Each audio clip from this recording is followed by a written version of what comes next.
বাংলাদেশের মানুষ তারা স্বাধীনতা ঘোষণা করেছিল দুটি মূল উদ্দেশ্যে। তার প্রথমটি হচ্ছে গণতন্ত্র, তার দ্বিতীয়টি হচ্ছে বাংলাদেশের দরিদ্র মানুষের অর্থনৈতিক মুক্তি। কাজে আমরা সেই উদ্দেশ্যে কাজ করে যাচ্ছি।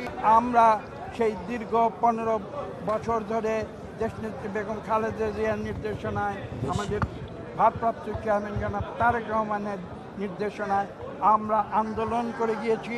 যে আন্দোলন আজকে থেকে 1 বছর আগে তার চূড়ান্ত পর্যায়ে ছাত্র জনতা যখন সেই আন্দোলনে যোগ দেয়, তাদের বৈষম্য বিরোধী আন্দোলন এক পর্যায়ে গিয়ে এই দেশ থেকে স্বৈরাচার অপসারণ, হাসিনা বিদায় আন্দোলনের রূপ নেয়, যার চূড়ান্ত পরিণতি হয়েছিল 5ই আগস্ট। আমি একটু আগে বলেছি, স্বৈরাচারী সরকার পালিয়ে যেতে বাধ্য হয়েছে। গণতন্ত্রের সংগ্রাম কোনো কুসুমাস্তীর্ণ পথ নয়, এটা বুঝতে হবে। এটা শুধু বাংলাদেশের বেলায় নয়, সারা বিশ্বের গণতন্ত্রকামী মানুষের ইতিহাস আপনারা পর্যালোচনা করে দেখুন। আমি কয়েকদিন আগে বলেছি একটি সভায় যে 5000 বছর আগে থেকে মানুষের এই মুক্তির আন্দোলন শুরু হয়েছে। কাজেই কোনো ইতিহাসে আছে, কোনো বই পুস্তকে আছে, হতে পারে সেটা হয়তো কোনো ইতিহাসের অংশ, হয়তো সেটা কোনো ইতিহাসের অংশ না হয়েও মানুষের যে বিশ্বাস, সেই বিশ্বাসের অংশ হতে পারে। কিন্তু বিশ্বাসটি কিন্তু স্থির, নিশ্চিত এবং এক। সেই অধিকার কিন্তু আবর্তিত হয়েছে গণতন্ত্রকে ঘিরে। কেননা গণতন্ত্র এমন একটি শাসন ব্যবস্থা যেখানে কোনো দেশের মানুষের একদম তৃণমূল পর্যায়ের মতামতকেও গুরুত্ব দিয়ে থাকে। আর কোনো পৃথিবীতে অনেক রকমের শাসন ব্যবস্থা আছে, কিন্তু গণতন্ত্র সম্বন্ধে যে কথাটি বলা হয়, আমি সেটা আপনাদের উদ্দেশ্যে পুনরাবৃত্তি করব। সেটা বলা হয় যে democracy may be bad but other systems are worse. অর্থাৎ আরও অনেক সিস্টেম আছে, ডেমোক্রেসির কিছু সমস্যা আছে, আমরা জানি, সেগুলোকে আমরা সংশোধন করার চেষ্টা করি। কিন্তু পৃথিবীতে দেশ শাসন করার আর যে সমস্ত পদ্ধতি আছে, সে সমস্ত পদ্ধতি আরও অনেক খারাপ।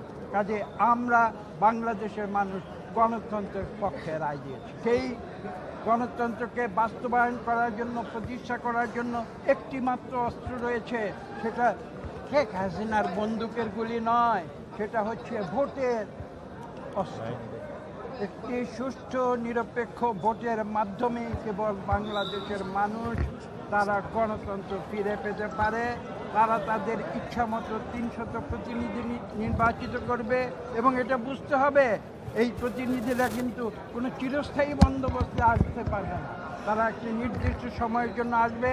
তারা যদি ভালো কাজ করে, তারা যদি খারাপ কাজ করে, 5 বছর পরে তাদের আবার জনগণের কাছে পরীক্ষা দিতে হবে এবং সেই পরীক্ষায় উত্তীর্ণ হতে হবে।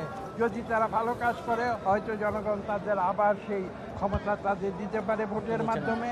যদি তারা খারাপ কাজ করে, তাহলে জনগণ তাদের প্রত্যাখ্যান করবে পরবর্তী নির্বাচনে। এটাই হচ্ছে গণতন্ত্রের শক্তি। কাজে আজকে আমাদের বুঝতে হবে যে এই গণতান্ত্রিক পন্থাকে আমাদের বাংলাদেশে প্রাতিষ্ঠানিক রূপ দিতে হবে। কাজেই এটা মানুষের সংগ্রাম, এটা একটি চিরন্তন সংগ্রাম। এবং এই দেশে যে আমি মাঝে মাঝে যেটা বলি, সুর এবং অসুরের যে লড়াই, অর্থাৎ যারা স্বৈরাচারী, যারা ক্ষমতা লোভী, তারা বারবার চায় মানুষের উপরে তাদের কর্তৃত্ব বজায় করে, মানুষকে জুলুম অত্যাচার করে, লুটপাট করে তারা তাদের প্রভাব বিস্তার করতে চায়। কিন্তু বাংলাদেশের মানুষ কখনো এটা হতে দেয়নি, কখনো দেয়নি। নির্বাচনের তারিখ এই অন্তর্বর্তীকালীন সরকার ঘোষণা করেছে, এবং ইনশাআল্লাহ বাংলাদেশের মানুষ বিগত 17 বছর ভোট দিতে পারেনি। কাজেই বাংলাদেশের মানুষ উন্মুখ হয়ে আছে, তারা ভোট দেবে।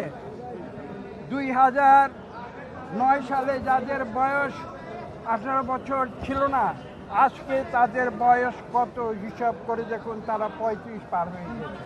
তারা ভোট দিতে পারেনি। তারা বাংলাদেশের একটি সুষ্ঠু নিরপেক্ষ নির্বাচনে ভোট দিতে চায়। ইনশাআল্লাহ আগামী ফেব্রুয়ারিতে তাদের সেই ইচ্ছা পূরণ হবে।